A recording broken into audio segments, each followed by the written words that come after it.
mag-play sa mi sa among mga bow, down bow, up bow o pizzicato to pluck the strings.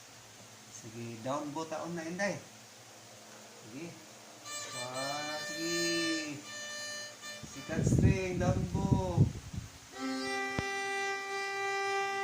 Third string, down bow. Fourth string, down bow.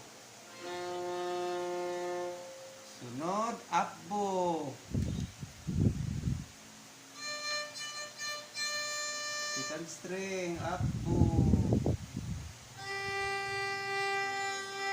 Third string, up bow.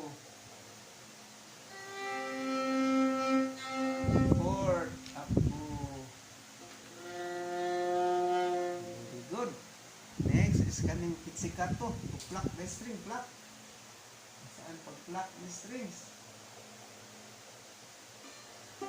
Sige pa, pluck pa.